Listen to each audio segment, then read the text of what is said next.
नमस्कार स्टूडेंट। उम्मीद करते हैं कि आपकी पढ़ाई बहुत अच्छे ढंग से चल रही होगी। आपको जितना पढ़ाया जा चुका है वो आपको समझ में आ गया होगा। यदि कोई क्वेश्चन आपको समझ में नहीं आया है तो आप उसे पब्लिकली कमेंट बॉक्स में लिख करके भेजें या मेरे व्हाट्सएप नंबर डिस्क्रिप्शन में दिए हुए होते हैं, आप उस पर अपने क्वेश्चन को भेज सकते हैं। स्टूडेंट, एक्सरसाइज 1.2 यूपी बोर्ड का एक क्वेश्चन है। क्वेश्चन नंबर 1 है ये क्वेश्चन नंबर 1 ये कह रहा है कि निम्नलिखित में से कौन सा रिक्त समुच्चय का उदाहरण है। इससे पहले वाली वीडियो में टाइप्स ऑफ सेट्स, समुच्चय के प्रकार हमने बताए थे। वो UP board, CBSE board, ICSE board तीनों के लिए बहुत अच्छा एक वीडियो है। आप उसे डिस्क्रिप्शन में लिंक दिया हुआ है, उससे आप देख करके उस चीज़ को दोबारा आप समझ सकते हो, या जो नहीं समझ उस वीडियो जुड़े थे वो भी आप देख सकते हो।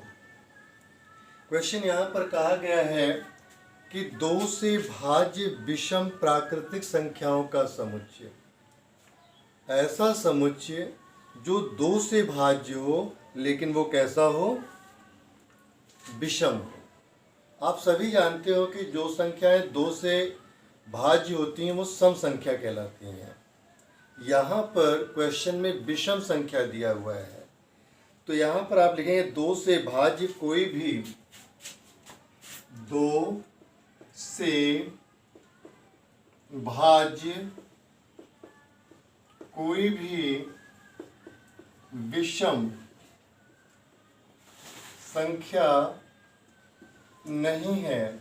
2 से भाज्य कोई भी विषम संख्या नहीं है, अतः यह रिक्त समूह है। अतः यह रिक्त समूह है। ठीक है जी। कल बताया था एम्प्टी सेट्स, रिक्त समुच्चय क्या होता है, जिसमें कोई एलिमेंट ना मिलता हो, जिसमें कोई भी एलिमेंट ना मिलता हो वो रिक्त समुच्चय है।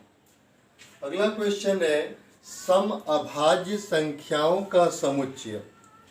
सम अभाज्य संख्याओं का समुच्चय क्या है, आप यहां लिख दें सम अभाज्य संख्याओं का समुच्चय। सम अभाज्य संख्याओं का समुच्चय केवल 2 होता है। 2 सम अभाज्य है। अभाज्य सम अभाज्य इसलिए कह सकते हैं क्योंकि 2 का कोई फैक्टर नहीं होता, 2 अपने आप से कटेगा फिर या 1 से कटेगा। ठीक है ना। अतः यह एक रिक्त समुच्चय नहीं है, तो यहाँ पर लिखा जाएगा अतः यह एक रिक्त समुच्चय नहीं है। नेक्स्ट क्वेश्चन देखिए, x सच दैट x एक प्राकृतिक संख्या है, x इज लेस देन 5 और साथ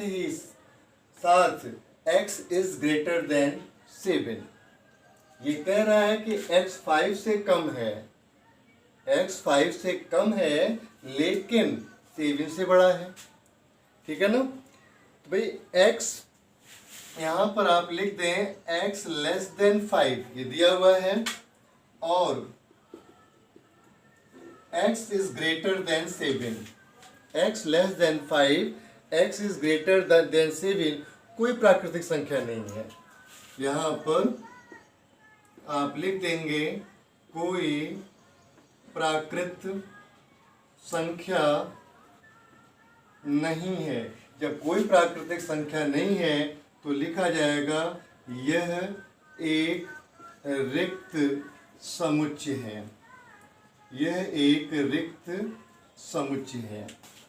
इस क्वेश्चन के बाद है y is such that y is such that y किन्हीं भी 2 समांतर रेखाओं का उभयनिष्ठ है।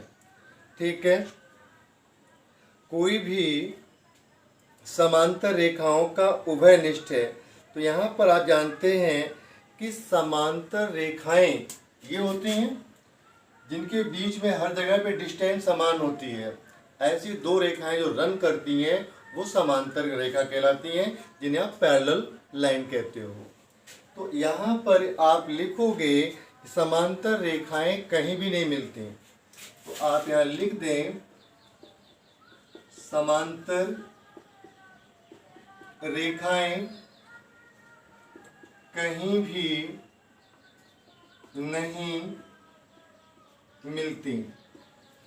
समांतर रेखाएं कहीं भी नहीं मिलती हैं। जब ये रेखा कहीं मिलेगी ही नहीं तो आप लिख दोगे अतः यह एक रिक्त समुच्चय है। अतः यह एक रिक्त समुच्चय है। कौन से रिक्त समुच्चय के उदाहरण हैं? यहाँ पर आपको ऑप्शंस दिया हुआ है और आपको बताना है। रिक्त समुच्चय का मतलब आप ये समझ जाओ, सीधी सीधी डेफिनेशन आप फिर इस तरह के किसी भी स्टेटमेंट में डिस्टिंग्विश कर लेंगे कि वो रिक्त समुच्चय है या नहीं। जिसमें कोई एलिमेंट नहीं मिलता उसे रिक्त समुच्चय कहते हैं। रिक्त समुच्चय को एम्प्टी इस तरह से या फिर फाई से आप व्यक्त करते हो। ये बात आपकी समझ में आ गई होगी। आप इसे अच्छी तरह से स्टडी करें, इस तरह के और क्वेश्चंस को समझें। आपसे कहा जाए कि आपकी कक्षा में 60 साल का एक स्टूडेंट है तो आपके लिए क्या जाएगा?